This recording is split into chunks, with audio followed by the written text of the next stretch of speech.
So he's leaving a life. He's come to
die upon this train. Perhaps he'll die upon this train. You can bury me in Sunny Valley for many years where I may land. And you may learn to love another while I am sleeping in my grave. While he is sleeping in his grave. Maybe your friends think I'm just a stranger. My face you never will see no more. But there is one promise that is given. I'll meet you on God's golden shore. He'll meet you on God's golden shore.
To lead us in prayer this evening, please welcome Telugu Christian Fellowship Pastor Rufus Bhimanapalli.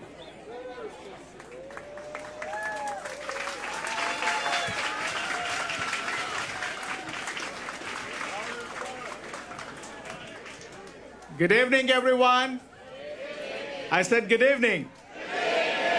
God is good. You got to say all the time, okay? God is good. And all the time.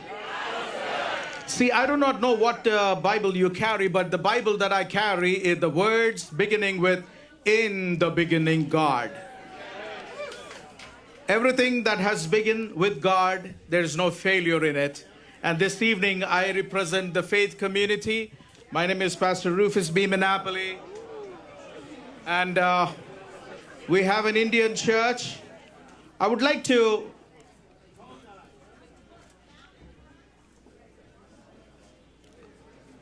ask the Lord for His grace and His mercy to come upon this election. This is a very important election, and what a magnanimous evening it is just to come together as fellow citizens looking for the common cause of making America great.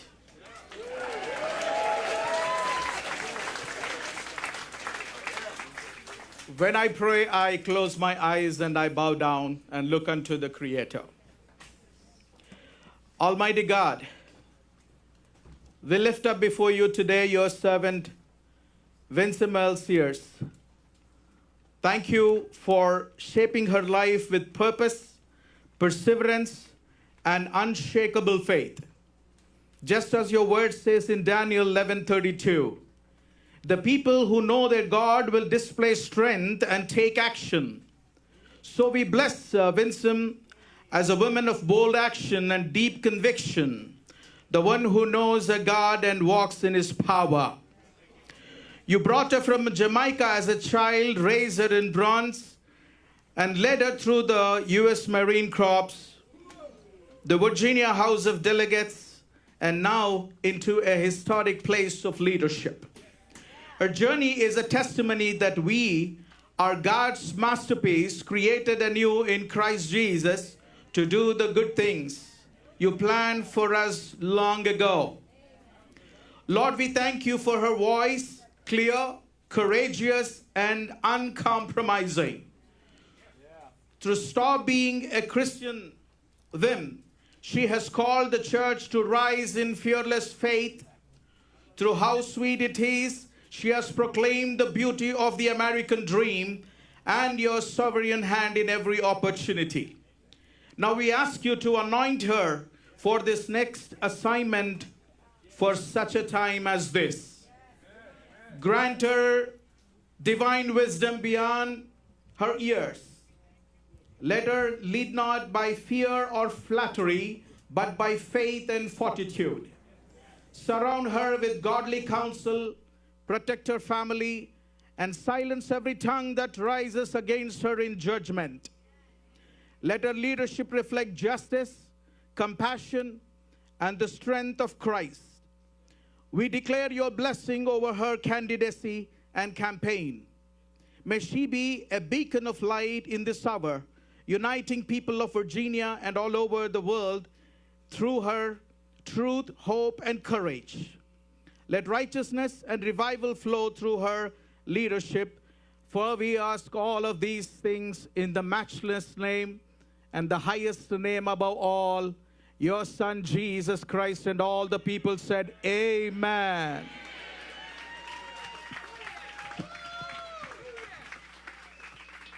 Ladies and gentlemen, to begin tonight's program, please welcome the chairman of the Republican Party of Virginia, Senator Mark Peake.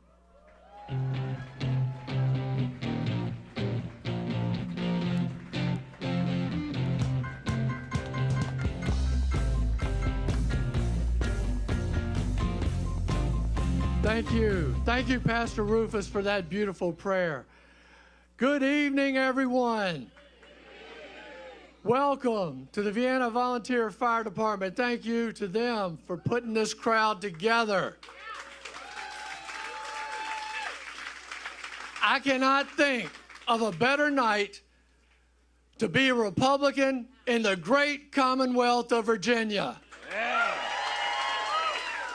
Thank you all for coming out here to support the absolute best Republican or any party statewide ticket since 2021. And just like we did in 2021, we are going to win all 3 statewide races, and we're going to take back the House of Delegates. And just to be clear, you folks, y'all aren't tired of winning yet, are you? Are y'all ready to do a whole lot more winning? Are you ready to win bigly in November? I love the sound of this. This is the sound of winning. And there's 3 reasons why we're going to win statewide. First, Winsome Earle-Sears. One of the best lieutenant governors of all times. I've seen her up in there for 4 years, a steel spine, the courage of her conviction, unyielding, and will not back down from anyone. She will lead the Commonwealth. Unlike her opponent, Abigail Scamberger, who pretends to be a moderate and then goes to Washington, D.C. and votes with Nancy Pelosi 98% of the time. We can't have that. With Winsome Earle-Sears, we've got common sense versus Abigail Scamberger's nonsense. Look at where they stand on the issues. Energy, Winsome Earle-Sears for all the above. Scamberger wants to restrict us to solar panels and batteries from China. Absolutely no way. Education, and Winsome's going to tell you about all this, so I'm not going to go into it. Education, listen to where Winsome stands versus where Scamberger stands. Energy, we talked about. Taxes. She wants to axe the tax. It's right there. You're seeing it. She's going to axe. She, along with Governor Youngkin and the General Assembly, have fought to return billions of dollars to you, the taxpayers. She will continue that fight. And business-friendly policies, she will continue to fight for those. We have to elect Winsome Earle-Sears to the governor's mansion. Clear contrast there. Lieutenant Governor, we have a great conservative, common sense conservative in John Reid.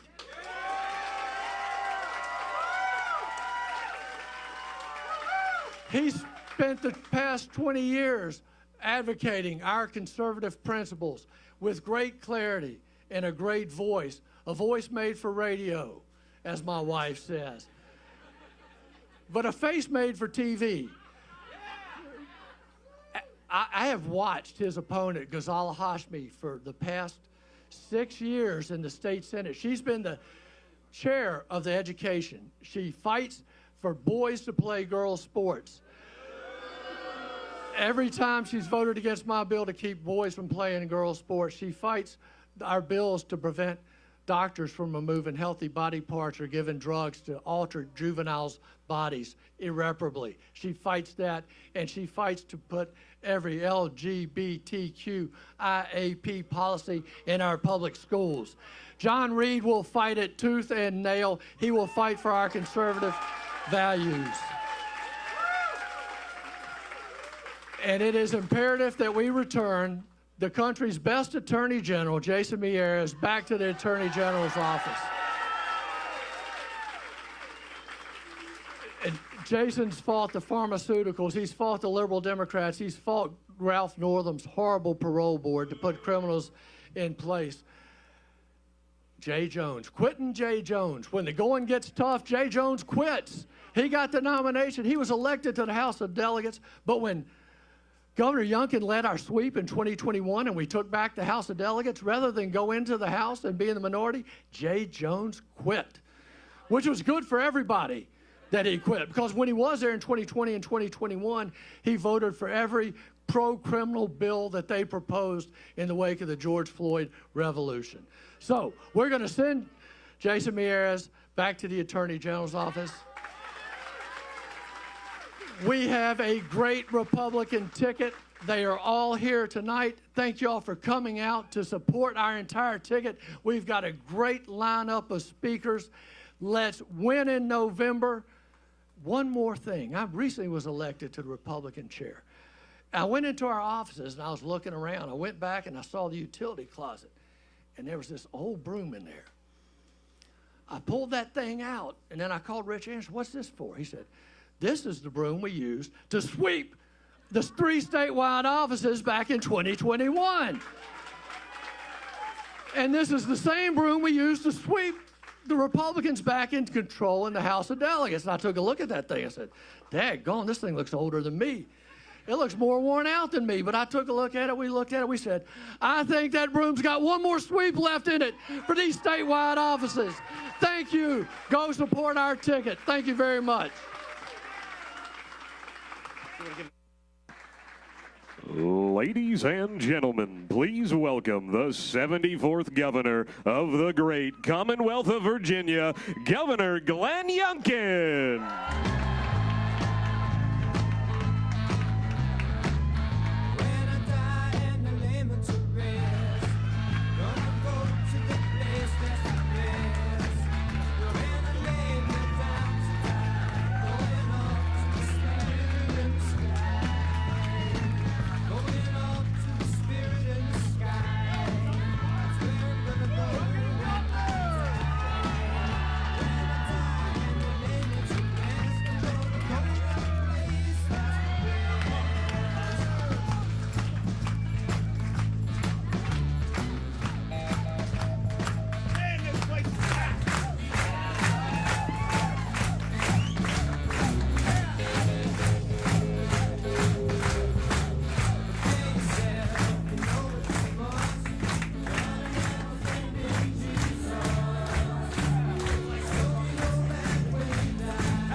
It must be winning time again.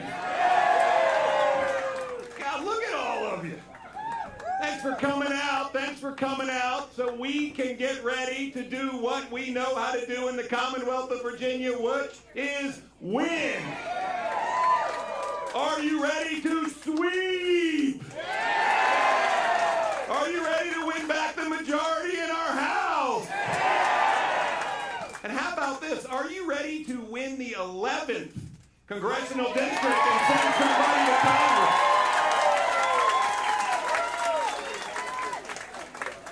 My friends, we have work to do. I tell you, we know how to win in the Commonwealth of Virginia.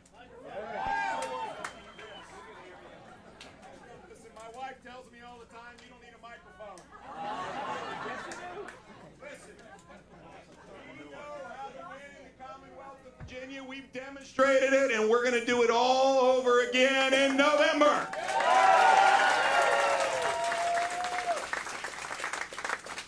Now let me take everybody on a little walk down memory lane. The last time the Democrats had full control of the Commonwealth of Virginia, they tried to turn her into California. Or as Winsome said, maybe even Maryland. I'm going to steal her line. Don't Maryland my Virginia. Sorry, Winsome, I owe you $1. But in 2021, Virginians came together and said no more. Virginians came together and said, no more will we allow our schools to be teaching our children what to think as opposed to how to think.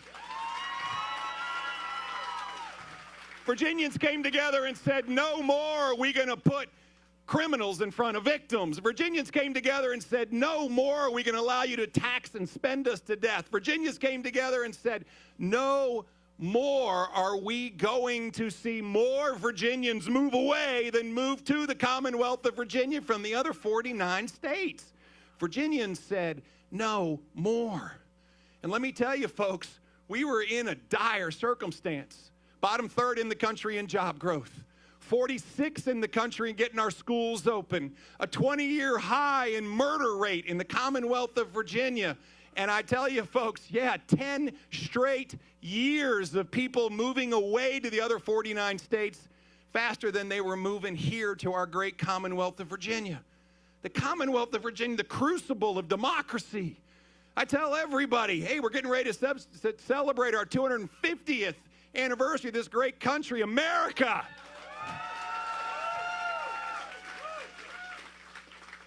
America made in Virginia. By the way, that goes over really well here. I said it in North Carolina about a month ago. They didn't really get it.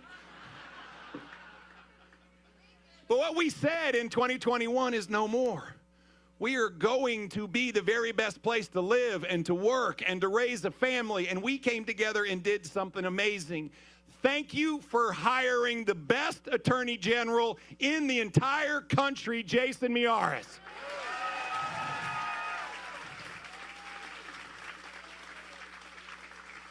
Thank you.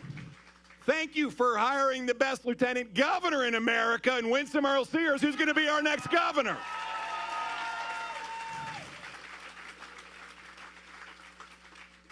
And my friends, thank you for trusting me. Thank you for believing that an outsider, an outside businessman, an outsider who thought that Virginia should be the very best place in America, an outsider who does believe that we can make Virginia great again, an outsider who firmly believes that you are my boss and I go to work every single day working for you. Thank you for hiring me.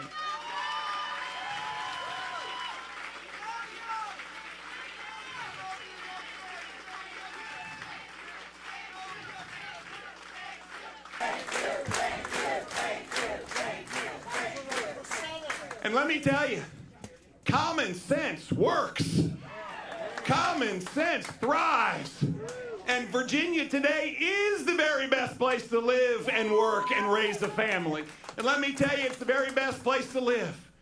We've worked hard with these great members of our General Assembly who have battled bad policies from the other side. We have enacted $9 billion of tax relief that's gone back to Virginia. $9 billion. By the way, each one of you, if you file jointly, you're going to get a $400 check this fall, and if you file singly, you're going to get a $200 check this fall. My friends, it's your money, not the government's. It's the best place to live because Virginia is safe today. The great work from our Attorney General, the great work from law enforcement. We, in fact, have had record raises, record support for training and equipment, and let me tell you, in our 13 most violent cities, murders are down 30% in the last 2 years. Guess what? In Virginia, we back the blue. Full stop.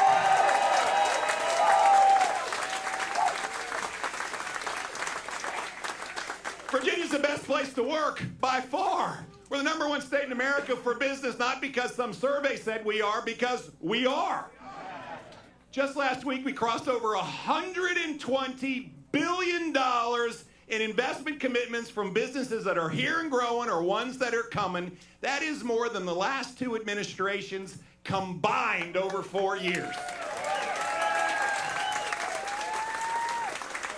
15,000 new startups, high-growth companies finding their way in the Commonwealth. By the way, in 2021, the last time they were in charge, 25,000 small businesses shut.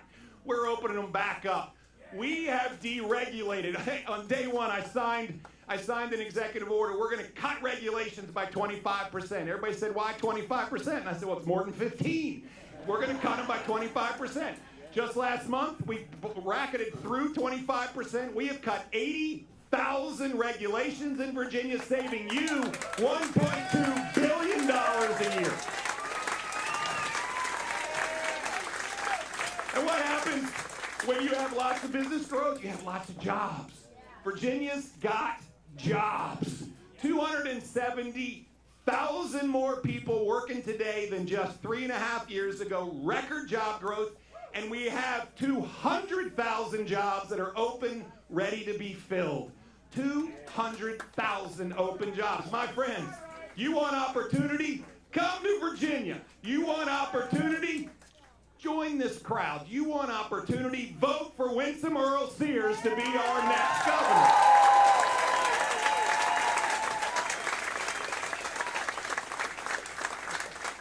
And Virginia's the best place to raise a family.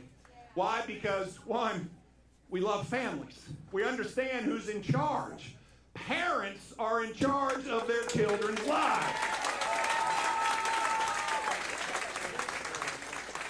I'll tell you, I will remember a lot of things over the last 4 years, but sitting on the steps of the Capitol, surrounded by children, signing that bill that said, parents, take the masks off your kids. Take them off.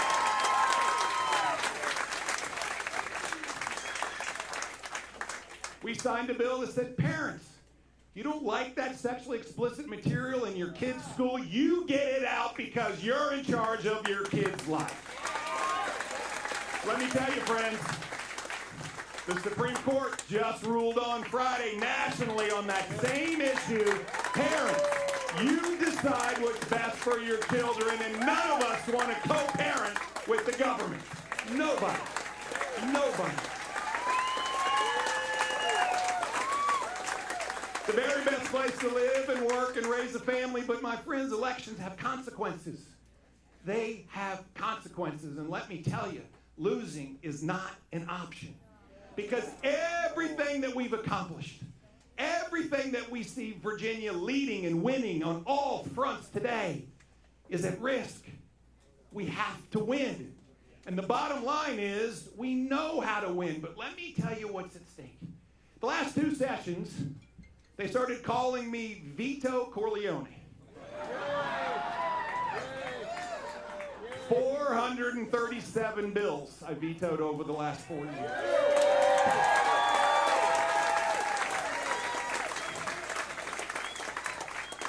Bills that were trying to strip your constitutional rights. Bills that were trying to ruin our business climate. Bills that were trying to tell parents that they're not in charge in their children's lives. Bills that were trying to put criminals in front of victims. Bills that were trying to raise your taxes. Bills that were trying to make Virginia what they wanted before, which was to make it California. My friends, this is what is at risk. Because I am telling you, that other lady running who is not Winsome Earle-Sears would have signed every single one of those bills. Every one. And let me tell you, businesses will pack up and go. Families will pack up and go. And Virginia will, in fact, suffer. We cannot let this happen. We must win. Now, we know how to win. But we start because we have great candidates. And let me tell you, let me just start.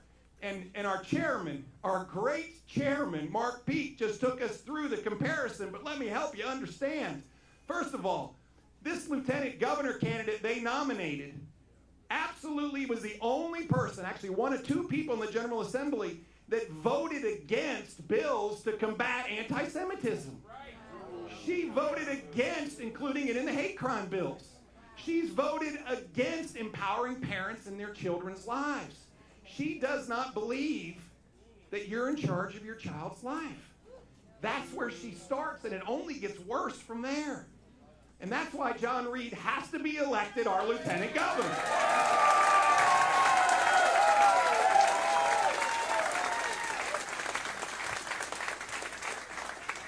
And there's a lot of stuff I don't know. But I do know this.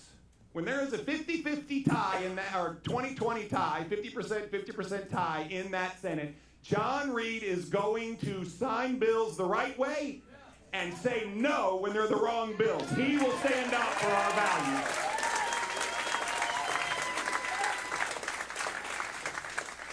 This Attorney General candidate that they've nominated, honestly, is so far left, he has to get a boat ride to get to California. This guy is so pro-criminal. He actually wants criminals to get a 50% reduction off of their sentences, no matter what they did. This guy firmly believes that people are better out of jail than in jail.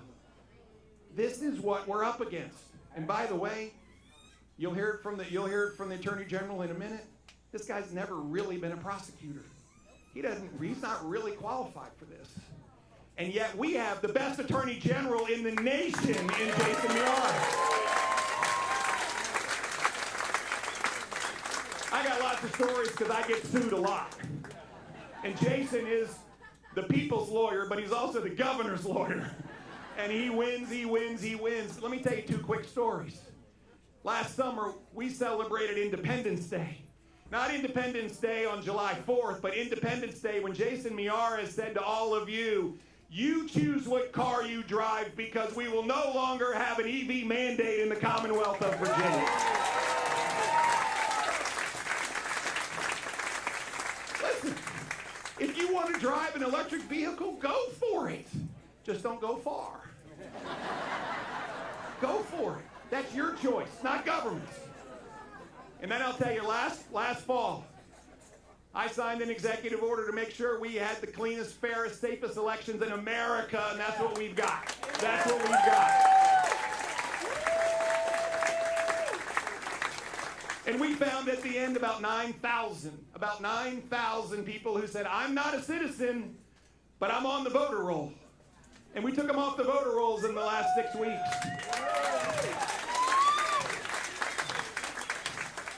And Joe Biden's Justice Department sued me, took me to court and said, no, you got to put non-citizens back on the voter rolls. We lost in our first court case, and Jason and I spoke, and I said, Jason, let's roll. He goes, Governor, we're going to win. Let's roll. We lost in the appellate court, and we talked, and I said, Jason, let's go to the Supreme Court. And he said, Governor, we're going to win. And we got to the Supreme Court, and within 2 hours, the Supreme Court said, don't you dare put those people back on the voter rolls.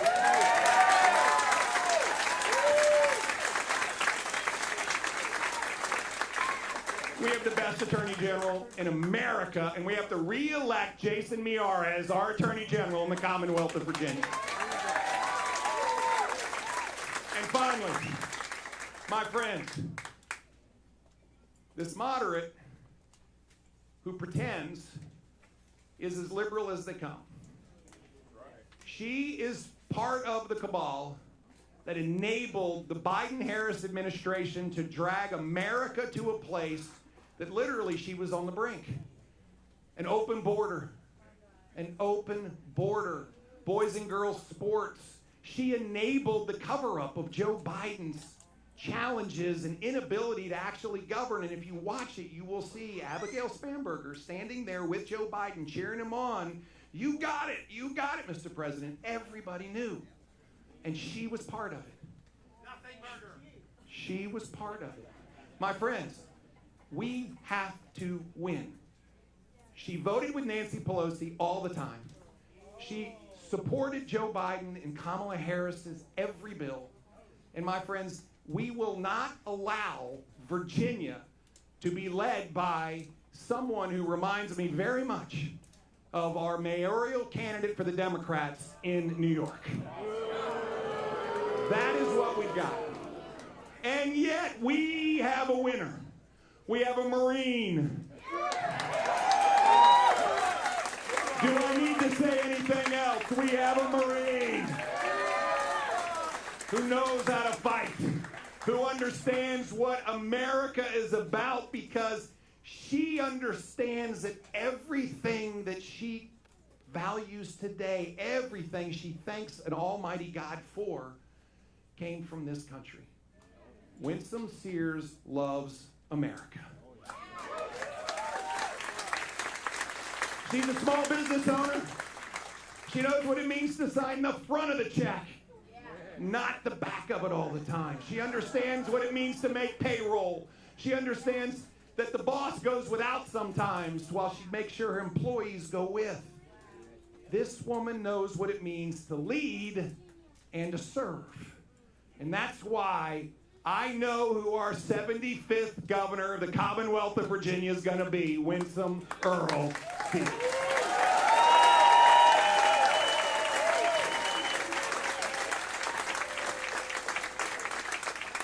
Now let me help everybody. We are celebrating the 250th anniversary year of the signing of the Declaration of Independence. Literally the most immortal words written in this hemisphere. But 250 years ago and 3 months, a Virginian stood. He stood in the pulpit of St. John's Church. And at a moment when Virginians were trying to decide what to do, should we go help our brethren in Massachusetts or not, Patrick Henry stood up and he said, folks, we don't have a choice down the middle. You're either in or you're out. There's no way to try to split this one. And that's where we are today. Listen, I know not what course others may take, but as for me, give me liberty or give me death were words that echoed across this country. They echoed. There is a fork in the road, and we must choose.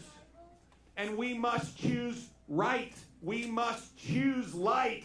We must choose forward. We cannot choose wrong. We cannot choose dark, and we cannot go backwards. My friends, we know how to win elections. We got to donate. We got to volunteer. I need a sign in every yard. We have to have a sign in every yard. I need you to vote early, absentee, on the day of. I don't care, go vote. And finally, folks, we got to pray. And when we pray, good things happen. Good things happen. We donate. We volunteer. We advertise with signs. My friends, we vote. We pray. We win.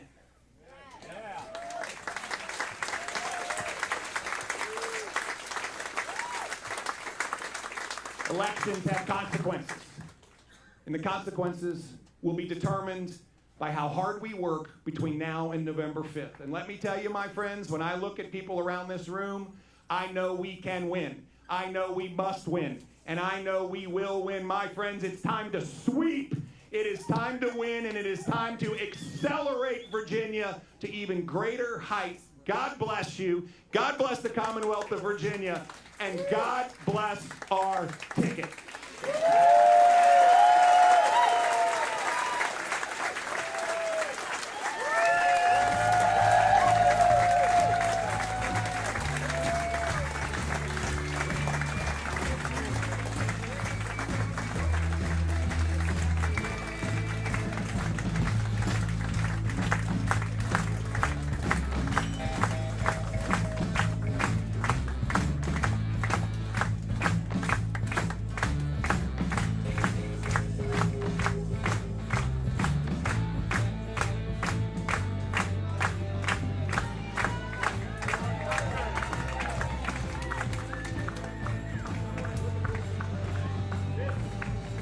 Ladies and gentlemen, please welcome the House Republican Whip, Michael Weber, and Delegates Wyatt, Early, Oates, and Higgins. And Bill Scott. How are y'all doing this evening? It is great to see so many people out here. The reason we are here is because we are one team, right? My team is behind me, our House Republican Caucus, and on behalf of our leader, Kilgore, we are here to work towards something that will help Winsome after her victory, which is the number 51. That is a majority in the House. Because the 470-something bills that the governor just mentioned passed because the Democrats had a majority in the House. And now we need a majority. And we are a team, and we are here to help this team. We are here to help the Marine who gave back to her country to victory. We are here to help the Lieutenant Governor and his common sense conservative principles to victory. And we are here to help our Attorney General, the people's protector, to victory. All right? And on that note, I'm going to hand it off to our campaign chair, Delegate Scott Wyatt. Good evening. How's everyone? My name's Scott White. I come from Hanover County to Fairfax, and it's great to see so many folks here today. We have a great slate of Republican delegates that are running for office, one of the best that we've had in our history, now running to come back and take the majority. This is the most important election of our lifetime. I'm a lifelong Virginian, grew up in the north side, just outside of Richmond, but this election is going to be the most important in Virginia's history. As the governor stated, do we want to turn into a California where the Democrats want to take us? So we have great candidates that are out working, holding events. Please open your checkbooks. Please go to their events. Please support our delegation and our delegates and candidates that are running statewide so we can take back the majority in the House of Delegates. And we stand firmly with our candidate, Winsome Earle-Sears, for governor, our lieutenant governor candidate, John Reid, and our wonderful Attorney General, Jason Miyares. I want to thank you all for what you're going to do. And it will take each and every one of you. It'll take you talking to the folks, your neighbors, your church members, all the people in the community for us to be victorious this November. September 19th is the first day of early voting. We've got to start then driving people to the polls. And it will take everyone here to help drive the numbers that it will take for us to be victorious in November. So we want to all celebrate in November. I want to thank you for what you're going to do in days ahead.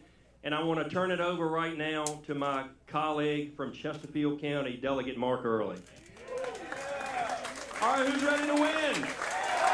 Come on, who's ready to win? Ladies and gentlemen, just like Mr. Wyatt over here, I was born in Virginia. I've always lived in Virginia, and God willing, I'm going to die here in the Commonwealth as well. Guys, we have so much at stake this year. And this year, the message out to your friends and neighbors and families, the message is just a question. It's just a question. Do you want to return to the Democratic trifecta of 2020? No, sir. With closed schools, no, sir. Mandates all around you, your taxes being raised, parents being ignored? No. Do you want to go back, or do you want to continue the renaissance in Virginia that has been going on under the leadership of Glenn Youngkin the last 4 years?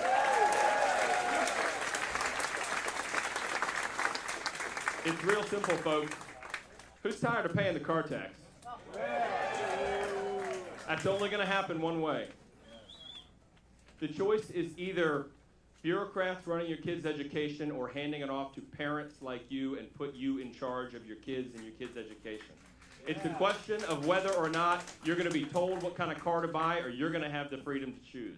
It's a question of whether or not we're going to continue a chaotic open border policy, or we are going to embrace the new normal, which is a secure border, secure streets, backing our law enforcement, and putting the safety of our friends and neighbors and families first.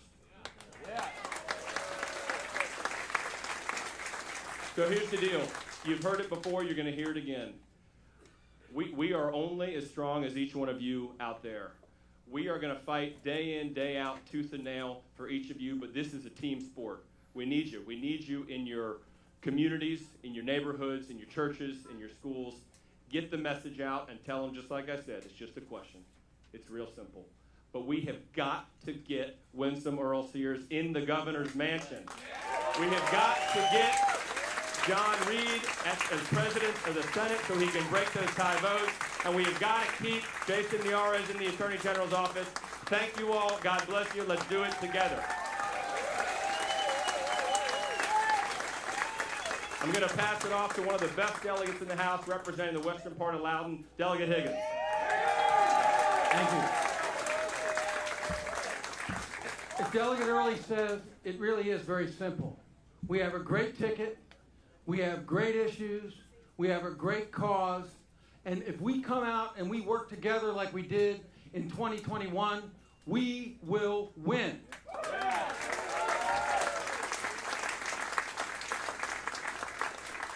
And if that's not incentive enough, I want you to think about something else that Delegate Early mentioned, and that's 2020, and what it was like when the Democrats were in charge of the state of Virginia. They closed our schools. They closed our businesses. They wrecked our economy. They pitted neighbor against neighbor over these stupid mask mandates. And if that's what we want to go back to, then we sit on our hands. But if we get out and work, we win. Let's get out and work and win. Take back Virginia. It's my honor to introduce Delegate Dolores Oates. Hey! I'm Dolores Oates. I represent the 31st District, and that's Warren County and Clark County and Frederick County, and I'm honored to be here tonight. I have one simple thing to tell you. Winsome Earle-Sears needs to be the first female governor of Virginia.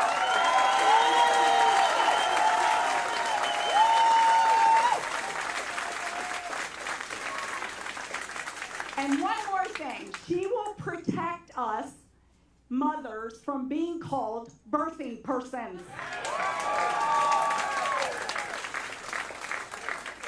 So ladies, I am talking to you because we know who gets a lot done. So ladies, we are going to organize, we are going to knock doors, we are going to invite our friends, we're going to talk to our church members, we're going to call our neighbors, we're going to speak to people in the line at Lowe's. We will win this election.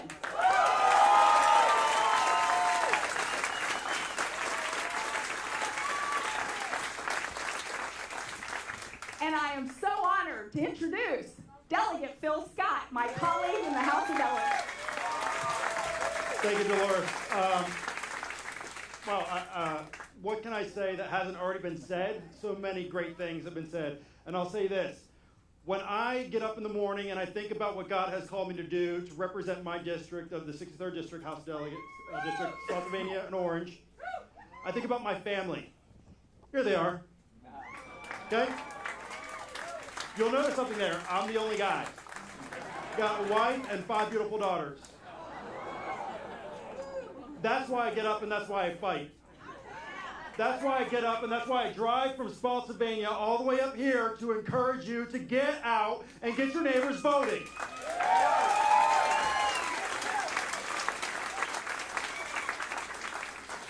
I heard the governor speak a few weeks back, and I walked up to him and I said, you know, Governor, that was a great speech. Just got one problem. I can count a lot higher than 51. We can win more than 51 seats in the House of Delegates. We can win 52, 53, 54, 55. Why? Because our issues that we're focusing on are what matter to the families of Virginia. Parents want control of their children's education, of their future. As a father, I want my daughters to be able to grow up in a Virginia where they can be what they want to be and be successful at that. If my daughters want to be doctors, they can. If they want to be farmers, they can. If they want to, whatever it is, they can do it and they can be successful in it. And the only way to do that is to continue the track record that we've had for the past 4 years of making Virginia the best place to do business in the United States of America and continue to fight for the freedoms of parents to protect their children, just as the Supreme Court reaffirmed recently that parents, you have a say in the upbringing of your children. You have a say in the education of your children. You have a say in what your children get to see and not see. And so with that, I encourage you to do one simple thing. This room is packed. Oh, no, it's not just vote. This room is packed. And if you all get 10 people to the polls once early voting starts, and then get those 10 people to do the same thing, and 10 more, and 10 more, and 10 more to vote for Winsome Sears, John Reid, and Jason Miyares, we will not only win those seats, we will win the majority in the House of Delegates, and we can do it with your help. Thank you. Thank you all. Ladies and gentlemen, please welcome the Republican nominee for the 11th Congressional District, Stewart Whitson.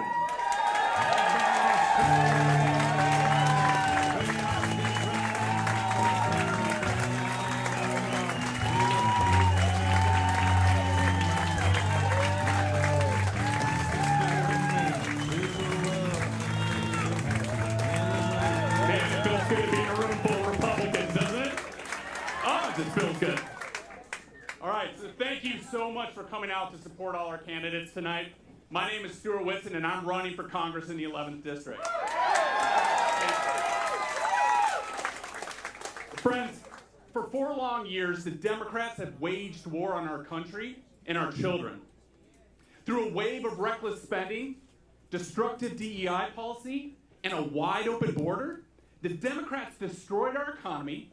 They preyed on our children, and they undermined the safety of our families. Fortunately, we in Virginia had a strong governor. we had a strong lieutenant governor, and we had a strong attorney general, right? And together they fought back against the onslaught. But guess what? Jerry Connolly, do you think he was much help at the federal level? No. And so with this special election, we have an opportunity to change all that. It's time for us to have a U.S. Congressman in Northern Virginia who actually cares about the people and the issues that matter. Someone who can go toe-to-toe with the Democrats and win. We need a representative who will work hand in hand with our state leadership to make sure Virginia stays a great place to live, work, and raise a family. And we need someone in Congress who's a proud Republican. Someone who will fight for us, fight for our families, and fight for our President Donald J. Trump.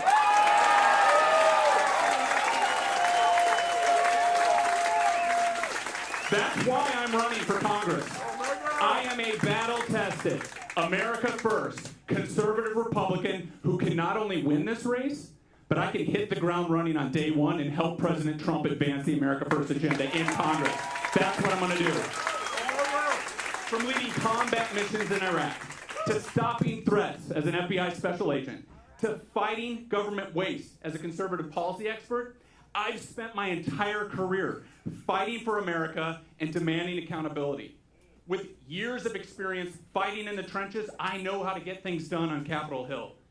And as a proud husband of 20 years, my wife's here there, and a proud father of 5 school-aged children, I give you this promise. I will fight every day for you and for your families. So let me just close with this. The people in our district are tired. We're tired of being silenced by the Democrats. We're tired of having to listen to them rant and rave while we sit quiet. We're tired of destructive DEI policies being pushed on our kids behind closed doors. And we are tired of Democrats wasting our money on their political pet projects and putting the safety of our families in jeopardy to advance their reckless policies. But guess what? Most importantly, we're tired of career politicians like my opponent, who think they are entitled to represent the people in the district of 11th District. He thinks he's entitled to represent them, not because he's qualified, but because he's connected. So let's take back this seat from the Democrats. And then 2 months later, after we take back this seat, let's use that momentum and let's go into November and let's elect all these great people that you're hearing from tonight. Thank you so much for coming out tonight. Thank you for supporting this group here. My name is Stewart Whitson. Vote for me early, July 25th, and I'll get to fighting for you. Thank you so much.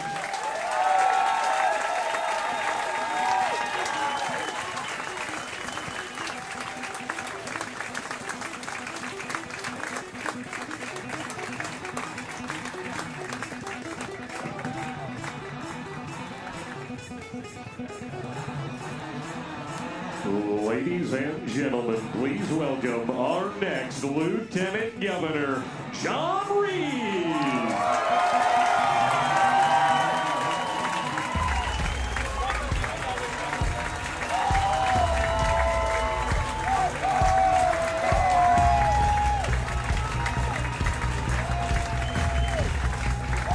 Thanks, everybody. Thank you so much.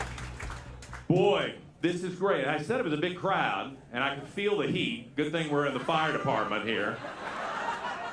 Spontaneously combust here. Can I check on the time, though? Because you guys from Richmond know I do a 4-hour talk show. I assume we're cutting it short today, right? I am really glad to be here. On the drive over, I was telling Alonzo, I was like, okay, you know, it's the Unity Rally. The press is making such a big deal out of the Unity Rally. And he said, don't call it the Unity Rally. Let the press call it the Unity Rally. Call this Commitment Day. Commitment Day. So just to show you my commitment here, and you know it, If you've been with me all over the state, you know already I am all in for the Republican ticket of Winsome Sears for governor, Jason Miyares returning as Attorney General, all of our members of the House of Delegates, and the new guys and gals who are running all the way to dog catcher. Why?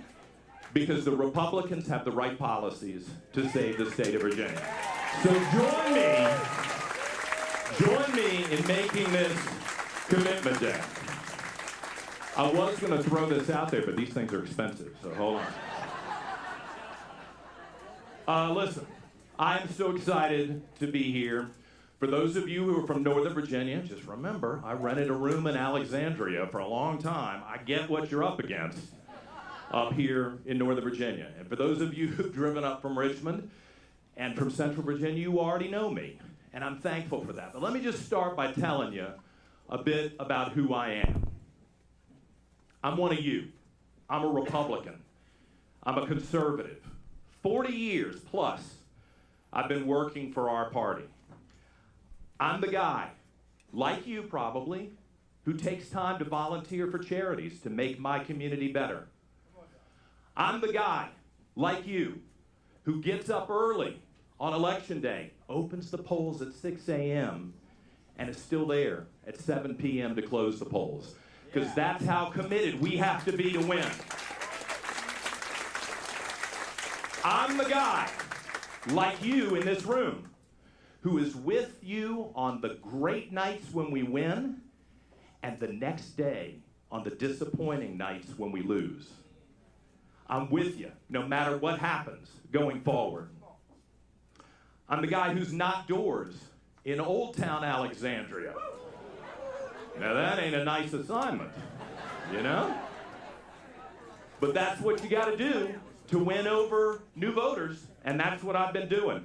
I'm the guy who, when I was on TV for 10 years, called out the bad politicians, the people who were crooks and corrupt.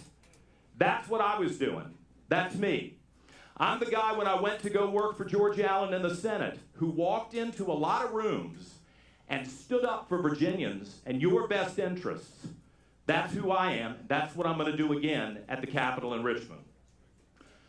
I'm the guy who traveled the world to advocate for freedom, even in war zones, without a military background. And I know what's happened overseas, and I want to prevent the bad things that are occurring on the other side of the Atlantic Ocean and the other side of the Pacific Ocean from coming home to our shores. That's what I'm going to fight for at the Capitol in Richmond. I'm the guy who on the radio stood up to the Democrat governor who didn't have anything to say when the capital city was being looted and burned in 2020. Every morning, when everybody else was scared. I'm the guy who stood up to the Democrat mayor of Richmond and said we all have to obey the law. And we have to protect innocent people and their property. And we cannot tolerate it no matter how angry somebody is. The mob will not rule Virginia if I'm in the lieutenant governor's office.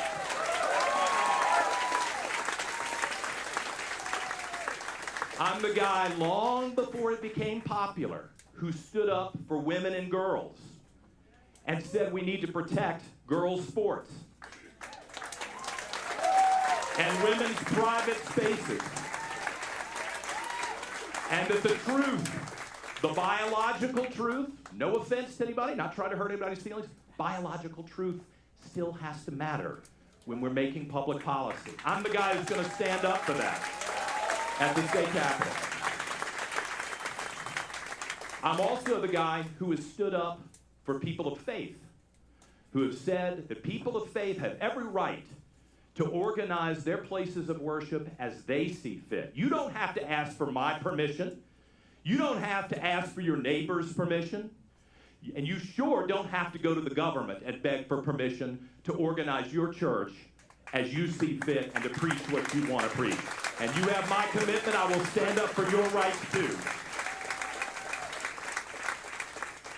And you know that for 30 years, I'm a different kind of candidate up here. I've stood up for minorities and unpopular people, and yes, on occasion, even Democrats who have been wronged in this society. I've stood up for myself, and I will stand up for you at the state capitol. You have my commitment on that.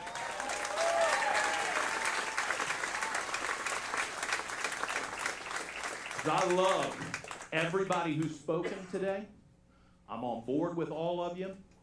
I appreciate all of the candidates who are giving up their time and in some cases their livelihood to do this. I'm so proud of Winsome and Jason and of Governor Youngkin and all the great work he's done. I want you to know I didn't get on this stage because the establishment in Richmond likes me. You may have noticed that. I didn't get up on this stage because some company gave me $1 million and bought me and put me on this stage. Right? You know that. You probably looked at the donor list. I didn't get up on this stage for any other reason but to have allegiance to you, the voters of Virginia. I don't owe anybody anything, and I continue during this campaign and next year as Lieutenant Governor. That's my promise to you. It's about you as the voters of Virginia.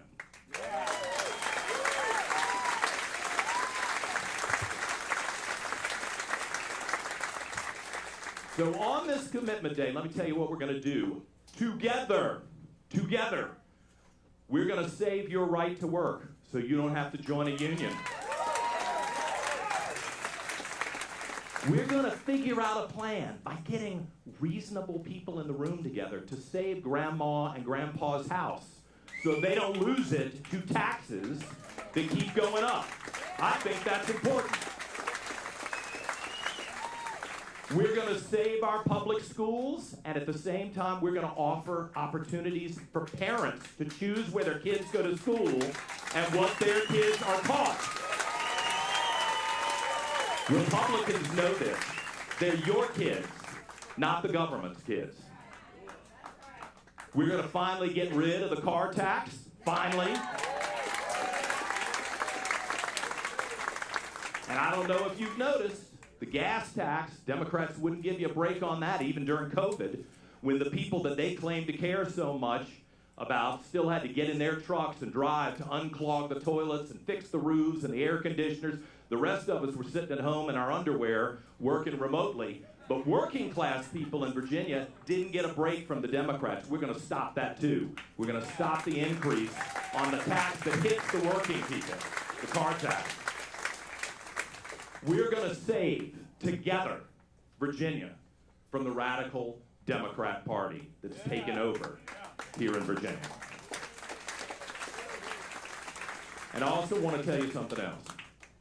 Together, we are going to fulfill the promise of freedom that started here in Virginia 250 years ago with our founding fathers and our founding documents, and that so many people have bled and died for. This is the time for us to stand up and make sure that there is not a metamorphosis into something different, but something better here in Virginia. Together, we're going to do that. So I want to be the reasonable, the responsible, the fair voice for all Virginians at the Capitol. I actually am going to go out and talk to Democrats. Can you believe it? That's my plan. Because I'm not giving up any votes. And in my life, personally and professionally, I look for where there's commonality. There's all the talk about diversity. Diversity in and of itself isn't a strength. Common values and common goals amongst diverse people, that's the strength.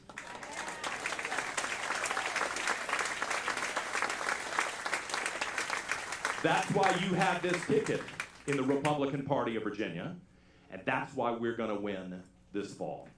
Let me end with a story that I hope you'll appreciate. The best job I ever had, first one out of college, working for Ronald Reagan in California.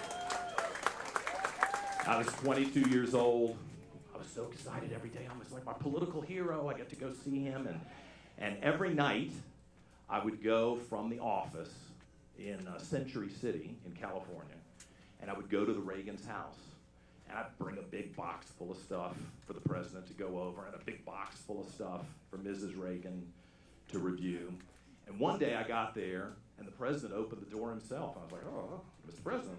So he said, come on in, Nancy's busy. So we're standing in the living room. He just finished playing golf, and there's this awkward silence.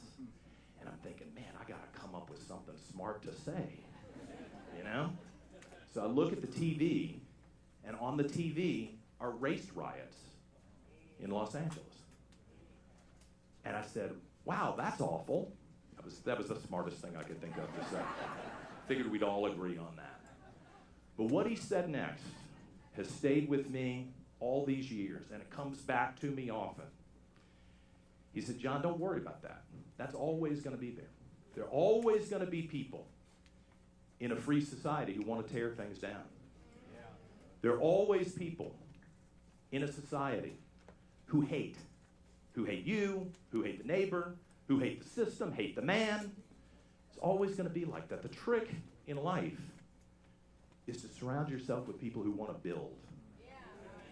People who want to find those points of commonality, those common values, and make a better society in the limited blink of an eye time that we have on earth. It struck me that day, and it comes back to me frequently. And it was in my head the day I quit my job to come run for lieutenant governor. And it's my promise to you, people who I think share these goals, to make Virginia strong, to make Virginia prosperous for all of our citizens. It's my promise that I'm going to work hard in the next 4 months, and hopefully, I pray, for the next 4 years, to deliver that society for the people of Virginia. Thank you so much. I'm proud to be your nominee. Thank you. Thank you. Thank you. I really appreciate it. Thanks for sticking with me, everybody. Thank you.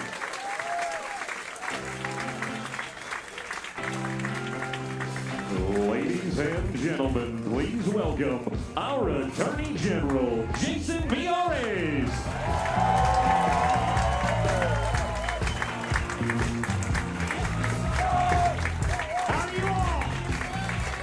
Virginians, are you ready to win again? Yeah! Boy, I feel like I'm back in Miami right now. It's so hot. Holy cow. It is awesome to see so many Virginians and so many patriots, because you were with us 4 years ago. And some of this job that we have for John and Winsome and I is to remind Virginians where we were versus where we are today. The Virginia of 2021 was very, very different. I like to say it's like when you watch those mafia movies and the guy wakes up in the trunk of the Buick. He doesn't know where he's headed, but he knows it's not a good final destination. That was Virginia. We were dying as a state. We were 46th in the country in job creation. We were 48th in reopening our schools. We saw over 2 decades of gains in testing scores for Black and Latino students in Virginia wiped out. Why? Because leftist politicians in Virginia refused to reopen our schools despite so many of us in the General Assembly begging them to. We saw moment after moment in Virginia where it was adopting blue state model of governance, and the result was catastrophic. And then something curious happened. We had this moment where right before we got elected, I thought the most startling numbers were this. For 4 straight years, you suddenly had more Virginians moving out of Virginia than moving in. The first time that had happened since Calvin Coolidge was president. Now, I have a young staff, and I remember a young staffer asked me, well, who's Calvin Coolidge? For younger people here, our young crowd, it's great to see so many young people. That was over 100 years ago. Virginia was becoming what we are never destined to be, what we should never be. We were dying as a state. And then something remarkable happened. On January 15th, 2022, myself, the governor, and Winston, we rolled up our sleeves and we saw a change unlike anything we've seen in the 400 plus years of Virginia. It's the Virginia Renaissance. We went from 46 in the country to top 5. $120 billion of new investment has come into Virginia. The highest labor force participation rate we've ever seen. And yes, not Texas, not Tennessee, not Florida, Virginia was named the best state in the country to do business.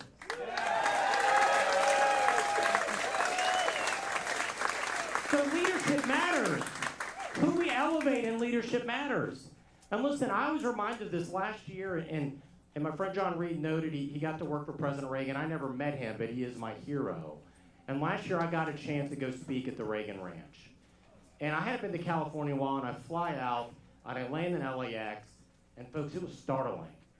It was graffiti and homeless encampments at every stoplight. And we drive up, and we get to the Reagan Ranch. It's a beautiful area, and I thought, wow, think about what we're seeing. This is a state that is sunny year-round. No humidity. I don't know how they figured it out, but no bugs. And yet, 100,000 people a year are moving out of this state. Why? Because of bad leadership in Sacramento. I know Glenn and Winsome love to say, don't Maryland or Virginia. It is so true because, folks, you don't have to look that far away. You don't have to look to California. Look to Maryland.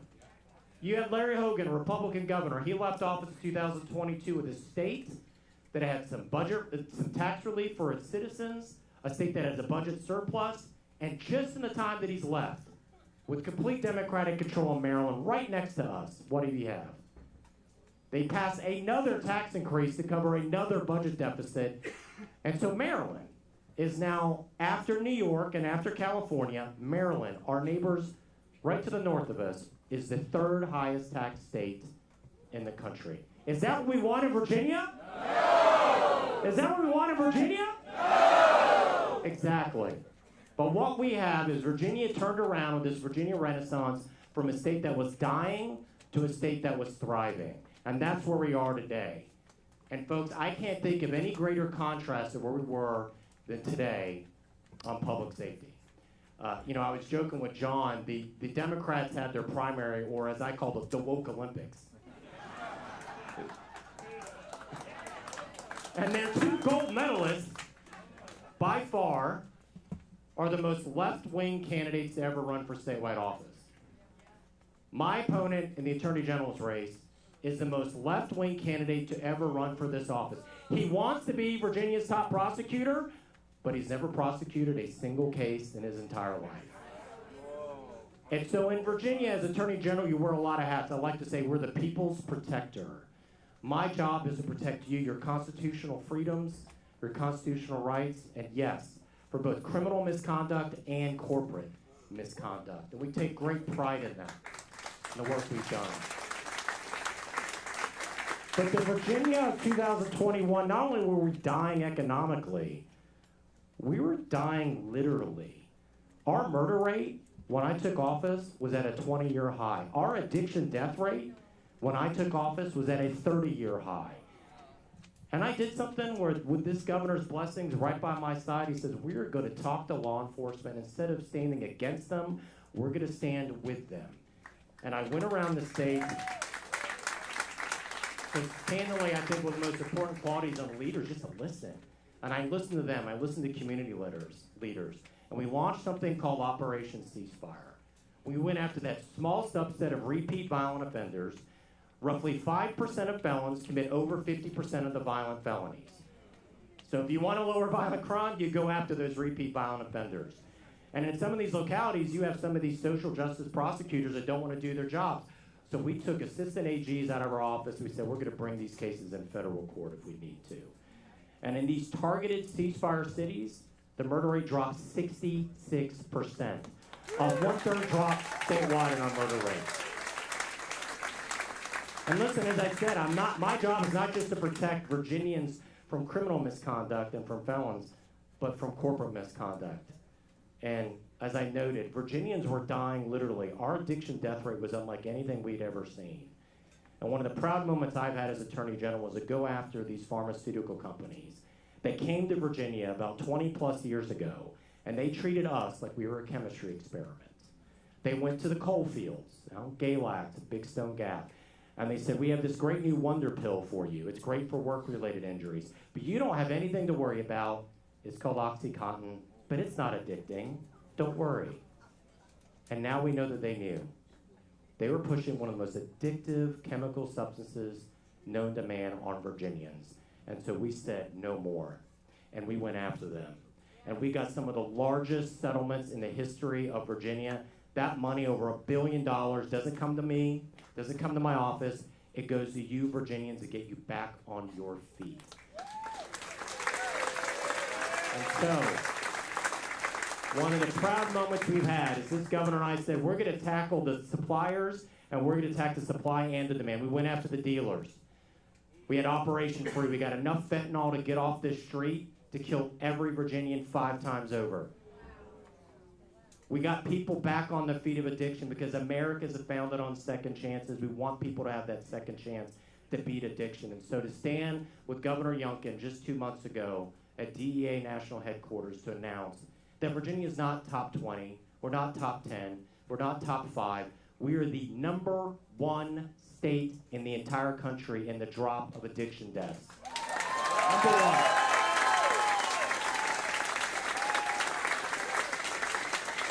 So we're proud to be the people's protector, but this may shock you, but my opponent has a very different idea of what that means to be the people's protector. As I noted, he's never prosecuted a case in his life, but he does have a career in the General Assembly, being a social justice warrior. He has said he wants to turn this office into a progressive powerhouse. Well, what is his record? The best prediction of future performance is past performance. What has he done? Well, let's see here. While he was in the General Assembly, he literally voted for the bill that ended the mandatory reporting requirement of sexual assault in our schools, which led directly to what we saw up in Loudoun, where a 15-year-old boy put on a skirt, walked into the bathroom, and sexually assaulted an innocent young girl, and then was transferred to another school where it happened again. When he was in the General Assembly, he thought, you know what? 60 days in jail for a repeat wife beater, that's too harsh. I'm going to vote no. He said 12 months in jail, mandatory minimum, for somebody who sells drugs to children on school property. That's too harsh. I'm going to vote no. He literally championed a bill that would reduce the sentence by up to 50% of every convicted felon in the state, with no exceptions for child rapists, molesters, or murderers. That's his vision of being the people's protector. Is that what we want? No! Is that what we want? No! Amen. That's not what we want, because we can't go back. Because, folks, the world is run by those that show up. And so we're asking you all to be our ambassadors. Each one of you all are a leader, because you could be anywhere tonight, but you chose to come here because you're a patriot and you love Virginia. And you sure don't want to see us Maryland or Virginia, right? And so we need you to grab those yard signs, those bumper stickers. We need you to talk to your neighbors about the importance of this election, because every vote counts, particularly in these off-year elections. But listen, I'll end with this, why I think this is also so important, why Virginia is so special. I've had the honor of going to every county in this state. And sometimes when I travel in the rural areas, they'll ask me, well, what kind of name is Miyares anyway? And I like to say, well, it's a Southern name. It's really deep South. But I have a deep appreciation for what this country is. That is indeed, as President Reagan noted, the last best hope on earth. And that is ultimately why we are here today. Democracy is not self-perpetuating. Our republic cannot be saved if people decide to sit on the sidelines. People ask me sometimes, and I have a lot that comes across my desk that is, from a security standpoint, very concerning. People ask me, what concerns me? And I've said this: it is apathy. It is the sense that we don't need to get involved. And so what I'm asking each one of you all to do is to reject apathy, to stand up, to get involved, to make your voices heard. because yet again, we will have an oh-so-sweet day of victory on election night in November 2021. So, Virginians, I'm reminded of what President Reagan noted about our national anthem. He said, of all the national anthems in the world, the United States national anthem is the only one that actually ends with the question, are we still the land of the free and the home of the brave? Is that where that flag flies? That is a question that has to be answered by every generation. I don't know about you, but I'm ready to answer yes to that question. Are you ready to answer yes? Yes! Are you ready to answer yes? Yes! Thank you all. God bless you.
Republican Lieutenant Governor Winsome Earle-Sears. Lieutenant Governor Winsome Earle-Sears. Virginia Lieutenant Governor Winsome Earle-Sears.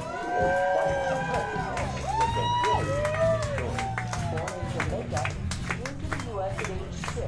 She served as a Marine before starting her own an electric business with her husband. These are the Marine veterans who have a forceful personality. You hired the nation's best Lieutenant Governor in Winsome Earle-Sears.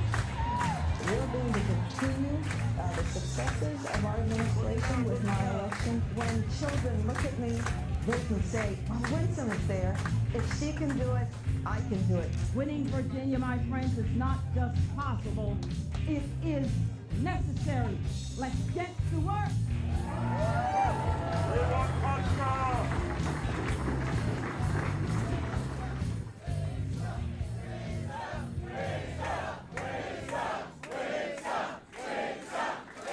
Ladies and gentlemen, please welcome our current Lieutenant Governor and the next Governor of the great Commonwealth of Virginia, Winsome Earle-Sears, and her husband, Mr. Terry Sears.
My wonderful husband is here, Terry.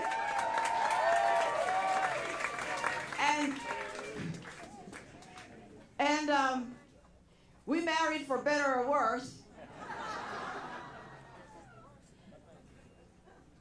He couldn't do any worse and I couldn't do any better. He's been my rock and everywhere with me, so here we are. You ready? It's so good to be with all of you. And from what I understand, the governor has said every single thing I was gonna say. So I guess I'll just so ditto and let's go home. But no, I can't do that. What a great governor we have. Governor Glenn Youngkin. Yes, let's give it up for him. He's brought us a mighty long way. That's right. And from what way is that? Well, I'm glad you asked. Because if you remember where we were in 21, yes, they were bad times. You remember? Yes, COVID shut down our... No, COVID didn't do that. It was the governor, Governor Ralph Northam, who shut down our schools, shut down our businesses, shut down our houses of worship. You couldn't be out unless you had permission of the governor. Y'all remember that? We're not going back to that. We're not going back to that. That is control. We don't want that. We want liberty in our great United States. That's what we want.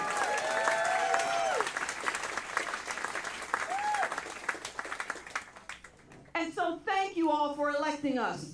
Because then you elected Jason Miyares, our Attorney General.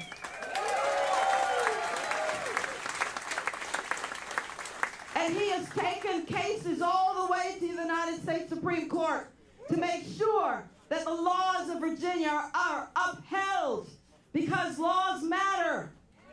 Yeah. We're a law and order state. Yeah. That's who we are. Yeah. And then, thank you. You elected me. You fill that little oval in for me too. Something I never dreamed that I'd do. Because as you know, I left politics in 2004. And who comes back to politics after 20 years? Winsome. Winsome does that. Winsome. Because I heard a call.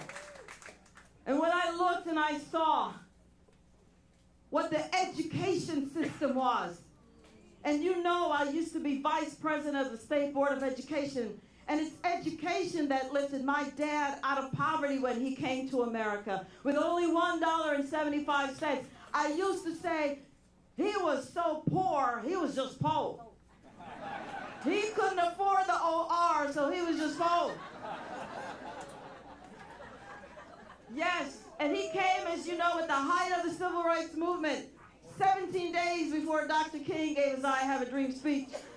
So it was a bad time for us, and I asked my father, why did you wait in line? Why did you get everything together?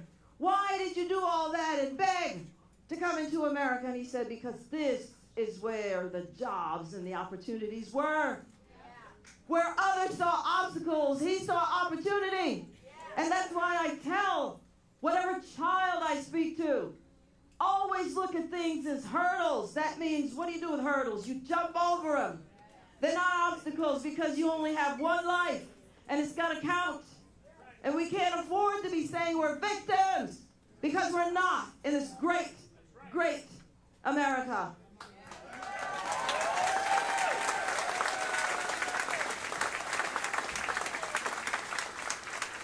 And then, I'm looking at our other speakers, and you see, we've got to get Whitson in our 11th congressional district. We need you to come out. We need you to come out in full force. We can do this. There are enough of us. We can get it done. We have to be exhausted on that day that we did everything we could. We need Whitson in Congress.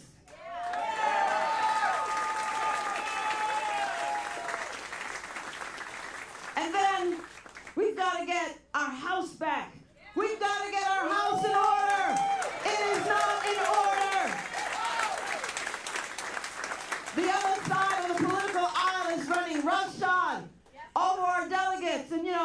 when I was in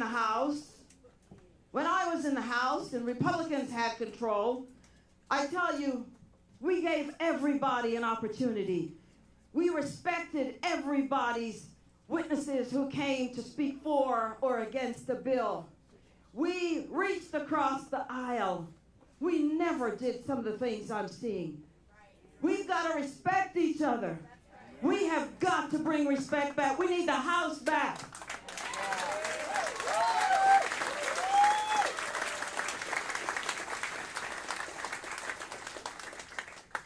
And let me tell you, we need a governor in me. That's what we need. We need a governor in me. That's what we need.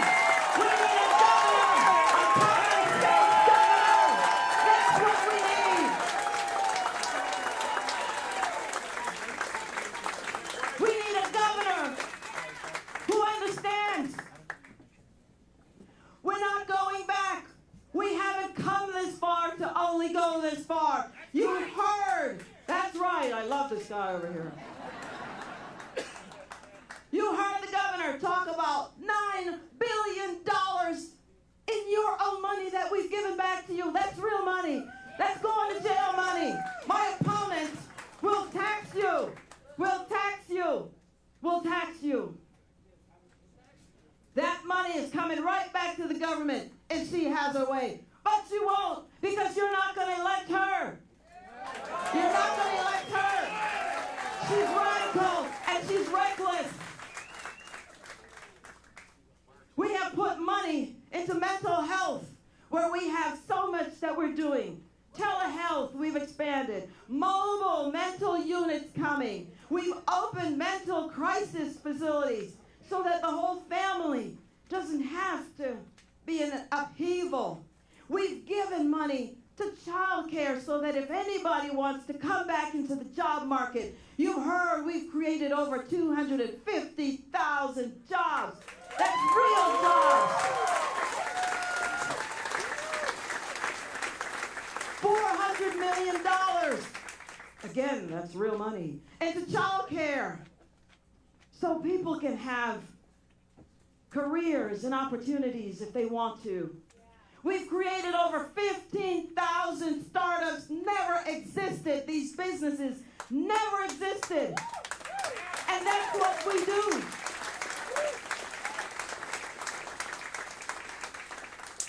My opponent doesn't know about that. She knows a lot, as Reagan said a long time ago, she knows a lot that just isn't so. It's just not so. For example, you've seen where my old hometown, New York, has nominated a socialist.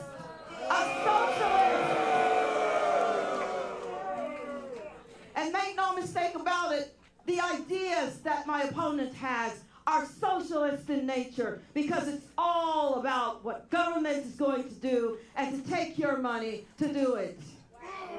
You know, here's what I say. On the IRS form and the other state forms, tax forms, there's a little block that says, if you don't think you've paid enough in taxes, check here and send money. How about she just do that? Use your own money to be kind. Use your own money to be kind. Because we're the ones who work hard for our taxes, and we're going to keep as much of it as possible. And then when it comes to safety and security, my opponent is in favor of sanctuary cities. We will not give sanctuary. We will not give sanctuary to the criminal, illegal immigrants. If you're a criminal and you're illegally here, you gotta go home. It's that simple. You said you came for an opportunity, but you didn't. You're taking opportunity to wreck lives. I'm talking about pedophiles and murderers and thieves. And my opponent voted against the Lake and Riley Act, which simply said, if you do wrong, you got to go. But that's too hard for her. Folks, it's not hard.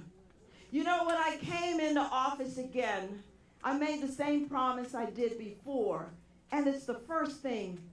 Do no harm. Do no harm. But my opponent doesn't support that. I don't understand. Look, she is for nonsense and I am for common sense.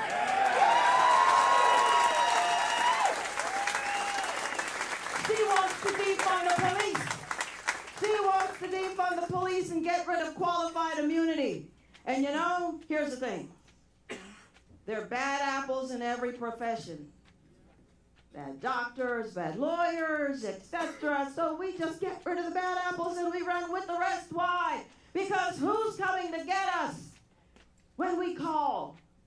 If we don't have law enforcement and Department of Corrections personnel, who? Who's coming to get us? Who's coming to rescue us? Otherwise, we have anarchy. That's socialist, folks. That's socialism. And I should know because when I went back to Jamaica for school, because, wait for it, my father said I wasn't learning anything. So it didn't just start. It's been a while, and that's how policies happen, don't they? They just sort of creep up on you, and before you know it, yeah, you're down the slope of the mountain wondering how you got here. And so he sent me back to Jamaica for school. But then we had a prime minister who came to power, and he said Jamaica was now a socialist Democrat country. The same thing we ran from is what we saw in New York. We can't have that. There's no other place to run to. We're talking about government grocery stores. Really? And everything is free. Free groceries, free lights, free. You know, after a while, as Thatcher said, they're going to run out of our money. Because it's our money that they're being free with. And then, again, when it comes to public safety, my opponent has said that, well, we're not going to put the criminals in jail. We're just going to, maybe they need a social worker. I'll tell you what we do. How about we put them in jail and then we get them a social worker?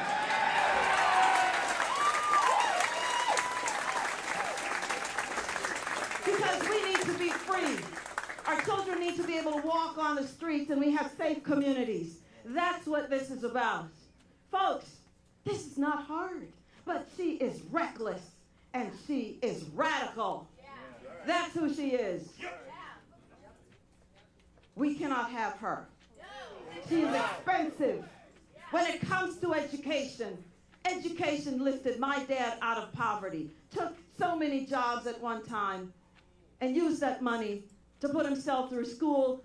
And then he brought me, when I was 6 years old, to America. And I was raised partly in the Bronx. And let me tell you, when I see what is happening there, I ask myself, what in the world? But folks, we're in Virginia. It ain't gonna happen in Virginia. We have common sense in Virginia.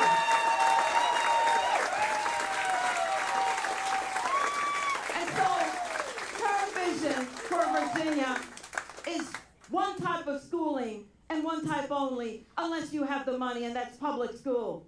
My vision for Virginia is whatever you, the parent, want. Public, private, parochial, homeschool, whatever it is, a hybrid, you make the choice. It's time. It is time.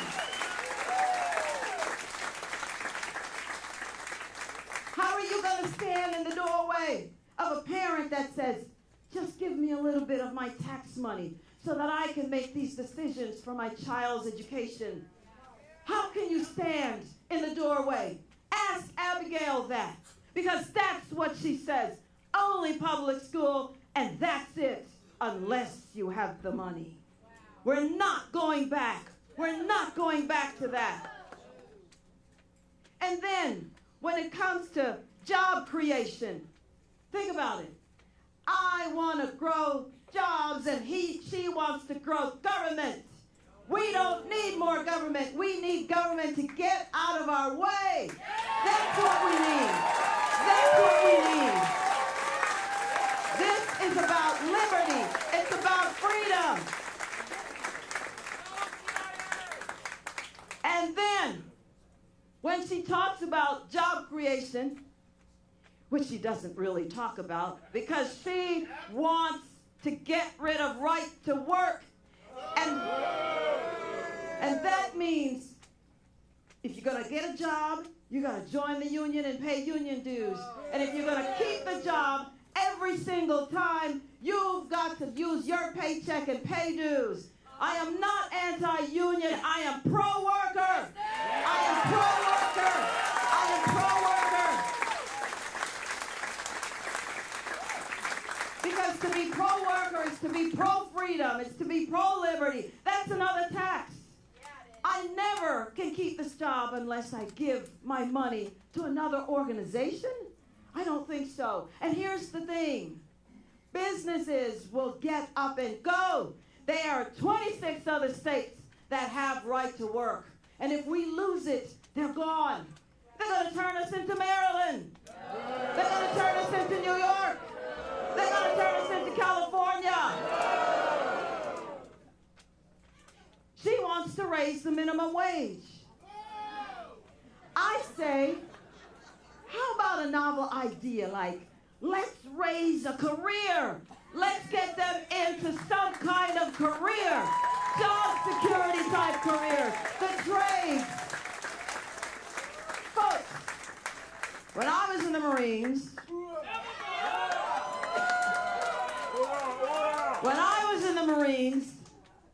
I was a journeyman electrician and a diesel mechanic. So I know about the trades. I tell you what, I think I am the only lieutenant governor who can still put on a set of spurs and climb up the telephone poles. I bet you. But don't hold me to it. Don't hold me to it. We have so many different types of jobs that we've created where you can make in cybersecurity a wonderful six-figure. I remember somebody asked me when I was running for lieutenant governor, what are you going to do about a family of 4 who's only surviving on $24,000? And I said to myself, and then I remembered, wait a minute. We have all of these welding jobs. We have all of these computer science jobs. We have all of these nursing jobs. We have all of these jobs available, and you don't even have to pay. We have CDL jobs. Why are you living on $24,000? Come see me. I'll help you. We know how to do this. Because I started my own business. And I started my business in the Great Recession. Who starts a business in a recession? I do. Winsome does. And they would always ask for Mr. Sears, and I would say, you're speaking to him. And we did well. We did well until COVID, and we still did well. We did fabulously. And then we had the Democrat governor who shut everything down. And people were paid to stay home, destroyed my business. We can't afford her because that's the same thing she believes. She will tell you what kind of car you can drive, and it's only electric. My goodness gracious. She will tell you what kind of stove you can have, and it's only electric. I told you she will tell you what kind of school you can have, and it's only public. It's not what you want. You know, there's a little song from Billy Joel. It's called, Go Ahead with Your Own Life and Leave Me Alone. That's what I say. We have not come this far to only go this far. And you know, I'm tired of the race baiting stuff. I'm tired of it. I want us to live in peace and in harmony. That's what we want. We don't need any politicians dividing us. We're done with that. It's a new age. It's not 63 when my father first came. Because how could it be then, if things are so bad, then here I am, an immigrant, a black woman. And yet, I am second in command in the former capital of the Confederate States.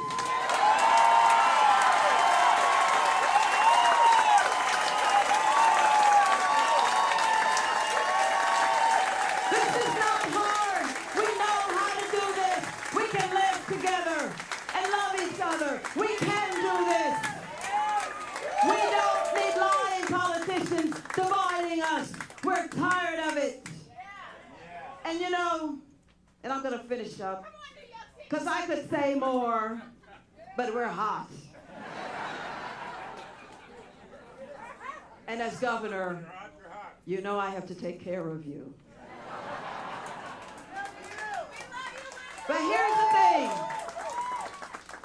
My vision for Virginia is we're going to continue the wonderful successes that we've made, where people now, instead of moving out of Virginia, are moving into Virginia, where businesses are coming to Virginia because they see opportunities, where we've gotten rid of 80,000 regulations. And when the governor and I were talking about it, I said, how in the world did they operate?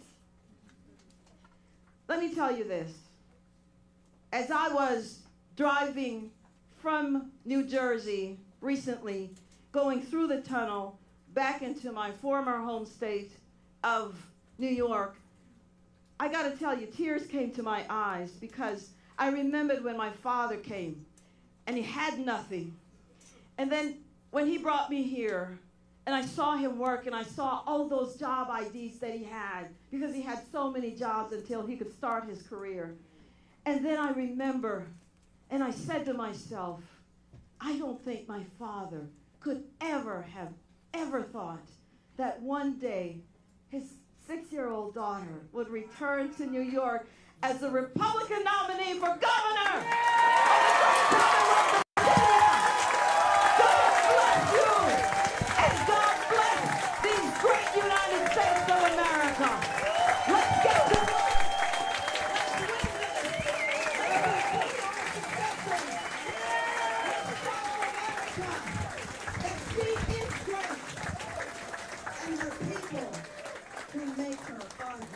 Thank you all for coming. God bless you.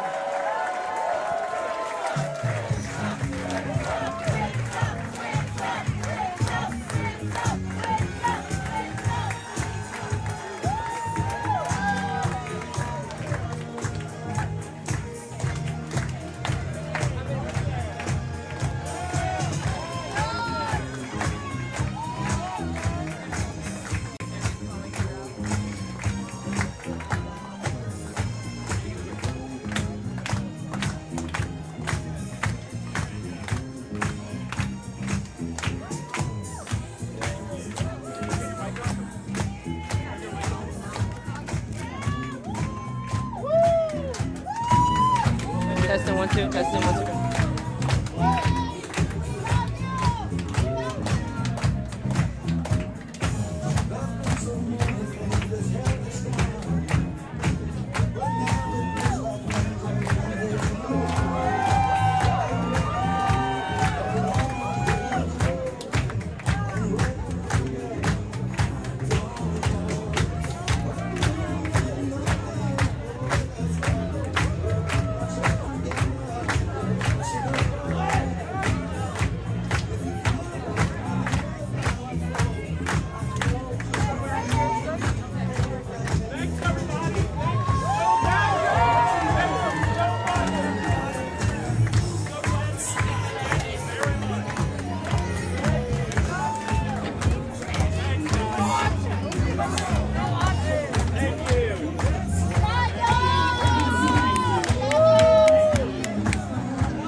Federal employees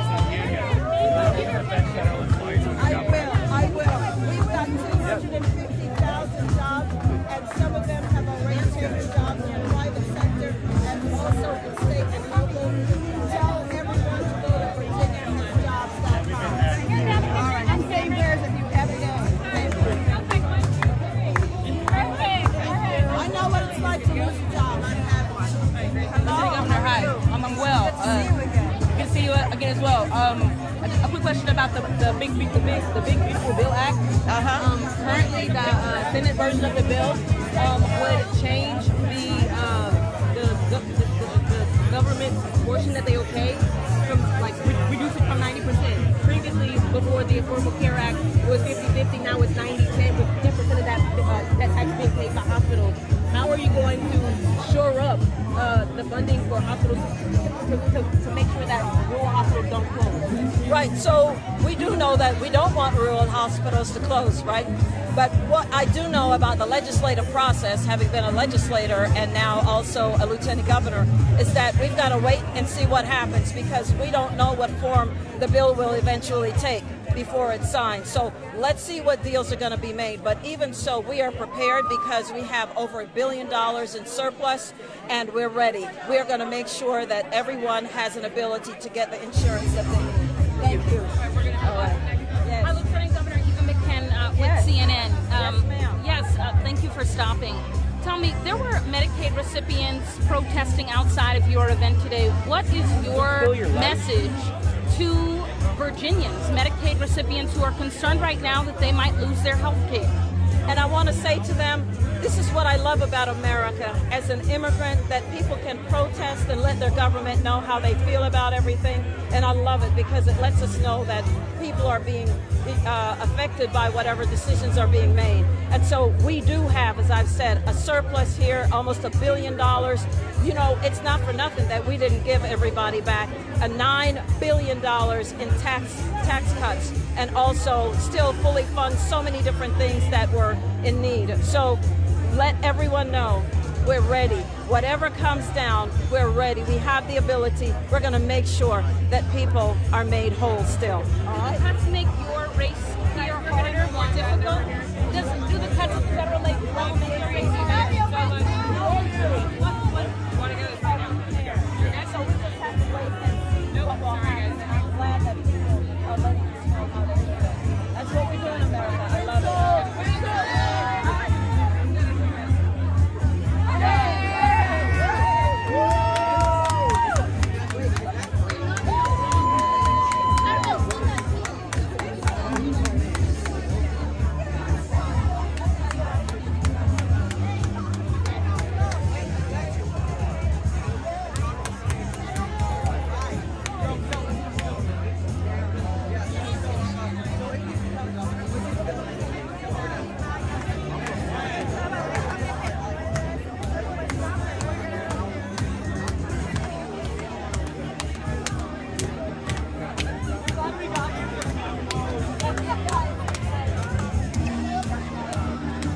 I think we're good. I think you're good? Yeah, because these aren't media. Oh, I don't think so. We're not just pushing the barrier in. Thank you. We can try. I think she's about to head back. Okay, yeah, that's fine. I think she's about to head into that curtain though, because her details are on that side. Is it okay? Okay. Good. I really appreciate it. This is my wife, Caroline. How you doing? Hey, how you doing? Good to see you again. I'm good. Oh, yeah. I see you in all the best places. That's right. This is my wife, Caroline. Hey, Caroline, it's good to see you. Thank you for being here tonight. Already voting for you. Already. All right. You know I appreciate it. I'm going to need all the help I can get. So, thank you. Thank you. How you doing today? I'm good. Good. Yeah. That was good. Oh, was it okay? It was great. You know, I don't do like some people and point out the press negatively since I used to be one of you, right? So, yeah. I appreciate you. I have a quick question for you. The Big Beautiful Bill Act, right? The what? The Big Beautiful Bill Act. Oh, yeah. It'll put the pressure back on states to pay for Medicaid for SNAP benefits. I'm going to do a special event about all of that coming up. Okay. Today we're talking about unity of the ticket and commitment to the ticket. But we'll talk about those federal issues before too long. Don't worry. Yeah. I think there are a couple of Congress people you can hit up on that. Sure, Yeah. John, how will you on how you were treated earlier in the campaign? We didn't hear Winsome Earle-Sears mention you by name. You were all together on stage. Yeah. So how do you feel about that? Yeah, you know, I'm just so excited that we had a packed room, that people were so excited to be here. I'm excited to be here. You saw what I saw, you heard what I heard. I'm committed to this whole ticket and to the Republican Party of Virginia and conservative principles that will deliver for the people of Virginia. So that's what I do every day, whether I'm in Northern Virginia or whether I'm in Bristol. How well do you think, though, this event projected what Republicans want to see? I mean, I talked to folks outside, and they've been frustrated. Yeah, they know that I'm committed to them. And the people of Virginia, by the time we get to Election Day, they're going to know that I'm committed to them, too. So it's not about anybody in the establishment. It's about having an independent-minded candidate who will stand up for myself, for the people of Virginia, and I'm proving it over and over again. Yep. I'm excited. I really appreciate it. I mean, there's a great crowd, and I got to say what I wanted to say, and I think it resonated with the people who were in this audience who are core Republicans. And I looked in the back, and it looked to me like there were some people who were kind of checking us out. And my goal over the next 4 months is not just to cater to Republicans, but to seek out independent voters and even some Democrats who might say that their party's gone too far. And I think I can win them over because that's the way I've lived my life, trying to find commonality amongst diverse people. I'm really excited about it. Earlier, you were when we talked to you, you talked about everyone running their own campaign and having their own campaign to run. Now that you've been in an event with these folks, should we expect more coordination between the campaigns? Oh, you know, I think it makes sense strategically that the three of us spread out across the state. There are 8.5 million Virginians, and the more we're in different places, meeting different people, singing from the same sheet of music, because we do agree on so much, I think we're going to be in great shape. And, you know, every day I'm taking no days off between now and November 4th. I'm trying to meet new people in new places, and I'm just excited about that. Yeah. Hey, how you doing? I saw you sitting up here. It wasn't very comfortable, was it?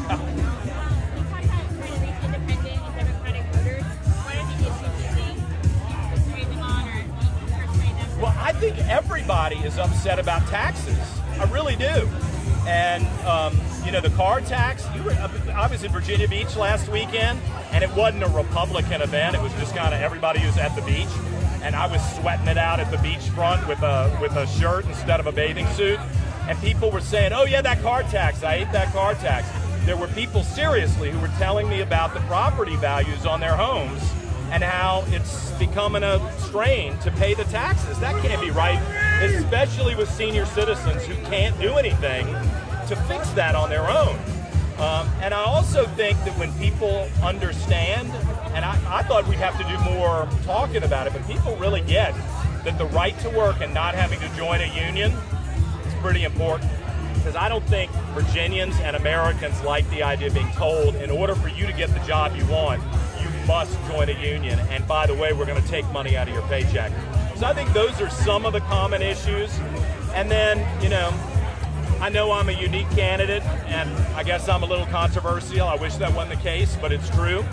But I also think that there are a lot of conservative Democrats and independents who feel like the Democrat Party has gone too far to the left on some of the social issues. And I hope they'll look at me and say, look at this guy. Look at what he's done in his life. Look at what he's standing up for, and look where he's drawing the line so that we can have a stable society where women are protected, where every minority is protected, and we'll have prosperity for everybody. I think that's going to resonate too. Do you have more joint appearances? I think we're going to spread out all over the state, and that's perfect. So no more joint appearances? Well, you know what? I don't know. It's a long time until early voting and November 4th. But I'll tell you, my schedule is packed. And I'm going to spend an entire week in Southwest Virginia talking to folks in Southwest Virginia. I'm going to have the John Reid of Freedom tour at the end of the summer, where I'm going to be out all on my own talking to voters. And that's what I do, and I do it pretty well. You all weren't out here together very long tonight. Were you disappointed by that? Oh, you know, you saw what I saw. You heard what I heard. I'm just excited that this crowd was here. How about that? I'm excited that there were so many people who drove up from distant places who don't live in Northern Virginia who were saying the Republican Party is a diverse party. They stood with me through some difficult times, and they were standing with me tonight. That's what makes me feel good about being the candidate for Lieutenant Governor in this party. I've got a question about Northern Virginia. Yeah. Republicans really struggle. Here in Vienna, Republicans basically can't get over 20%. Yeah. You yourself mentioned how difficult it was door knocking in Old Town Alabama. It's tough. What is the message Republicans will have in Northern Virginia? Well, part of it is me being on that stage. Part of it is Winsome being on that stage. Part of it is Jason being on that stage. That instead of the standard candidates that are easy to write off, unfairly I think, but easy to write off, I think a lot of voters are going to go, wait a minute, this is a different collection of Republicans. And I hope when people study my life story and what I've talked about and how I've stood up for other people, they're going to feel confident that if I'm elected as Lieutenant Governor, I will do that for them too, regardless of what everybody else tells me to do. I'm not taking orders from anybody. I don't know anything to anybody, and to anyone at the state capitol. I don't know anything to any corporations. You are not going to buy me. I'm going to stand up for the people of Virginia every single time. And I hope that's what I'm proving by staying in this race, standing on this stage, and I'm going to prove it over the next 4 months going to talk to people that Republicans traditionally do not talk to. Hey guys, thank you so much. Let me shake a few hands, okay? Hey man. Thank you. Thank you so much. Any questions?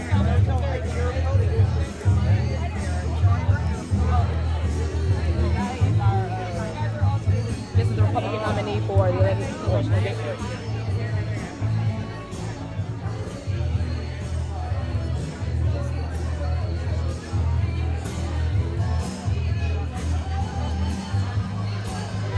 Thanks so much. How you doing, sir? How are you? I'm Stu. Princess. Nice to from meet you. 7 News. Nice to meet you. Congrats on the nomination. Thank you. Republicans have struggled for turnout in the 11th congressional district. Jerry Connolly being able to hold the seat for almost 17 years. How are you going to spark that energy under voters in your district? Well, I think a couple ways. I think the whole dynamics of the special election changes everything. And so for the last 17 years, a lot of Republicans didn't think we had a viable chance to win, but now they do. And so I think the other thing is we need to have a campaign where we don't run away from conservative values.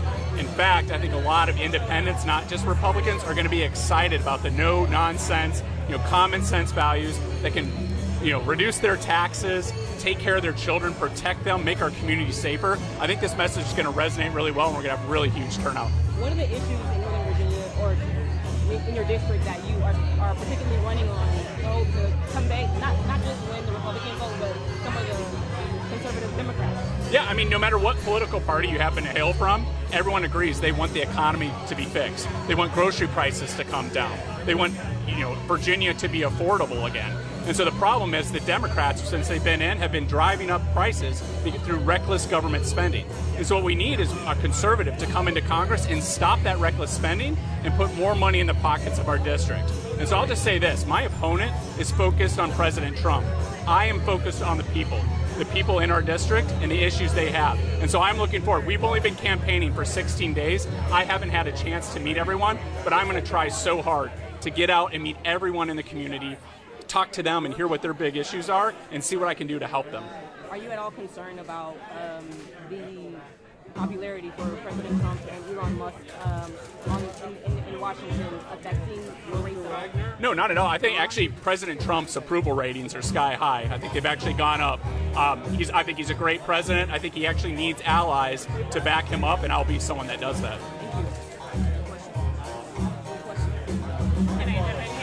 Yeah, thank you. Yeah, I'm just gonna. Okay, yeah. all right. Hey, we spoke on the phone on Sunday. I'm Margaret. Oh, great to meet you, Margaret. Nice Yeah. to meet you in person. I'm curious for your reaction to the One Big Beautiful Bill that just passed the Senate today. How does that fit into the common sense message that you just outlined for us? Yeah, so I think there's a lot of great things in the One Big Beautiful Bill, and I expected that it will pass through the House. But I will say this, Republicans needed 0 votes from the Democrat Party to get it passed. And what were Republicans do? They were negotiating away good conservative policy with themselves. And so this is a reason why, it's hard to present voters with an alternative if you don't govern and you don't vote like a Republican. And so that's what I'm running. That's the platform I'm running on. I want voters to say, hey, look, maybe I didn't look at the Republican Party in the past, but let me take a look at them now. Let's govern as a Republican. Let's pass conservative policies. And so right now, in Congress, the Republicans have the slimmest majority we've had in the last century, as you know. And so every vote counts. And that's the key. That's one of the keys why we're going to win this election, is this isn't just a race about Virginia. This is a race about the entire country. And so putting a strong conservative in office can help the entire country advance those good policies. Is there something that you have in mind when you're thinking about ways that perhaps there have been compromises or things that are not totally in line with conservative values that are currently? Yeah, absolutely. So number one, first and foremost, we have to preserve the Medicaid program for the truly needy, for the people that it's designed to protect. And right now, Democrats want to actually open up Medicaid to able-bodied adults that are healthy. And now the problem with that is it takes benefits away from the truly needy that deserves it. So the elderly, women in poverty who are pregnant, things like that. But it also hurts the people they think they're trying to help. So when you push able-bodied men onto a program they don't need, you take them out of the workforce and you deny them an opportunity to pursue their dreams. And so that's a problem. And so I feel like that's one big thing. Last question. Yep. You're a Republican in Northern Virginia, which I think can be a difficult position to be in sometimes. What did it feel like to be in this room tonight with so many people who are supporting your candidacy and the other candidates? I mean, it's energizing. It's energizing. And I think that, again, we've only been campaigning for 16 days. We've built a lot of energy. We've got 25 days till early voting. I'm going to tell everyone out there, I'm going to come every effort I can to come out and meet with everyone. And I do feel confident. If I can just sit down and talk with a lot of voters in our district, I think I can show them the opportunities I can bring to them and their family, and I think they'll get on board. And so it's just a race. It's a 25-day race to try to get to as many people as possible and see how we can help solve problems and help the people in our district. So you would vote yes on the big beautiful bill in the House? Yeah, you have to. And so I don't think it was perfect. I think we lost a lot of good conservative policies, but I think you have to move forward with what we have. And then the thing is, you'll get another opportunity. So you can do another reconciliation bill before the midterms come up, and that's another reason why it's important. If I can get into office, then I can help do that, and we can put common sense reforms and get those passed through reconciliation. Thank you so much. Yeah, thanks. Yeah, great to meet you, Margaret. Yeah, take care. What's your name? Thank you. Stewart. Okay, great to meet you, man. All right, take care.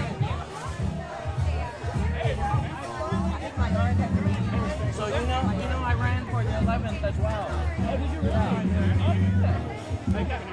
Yeah. First station.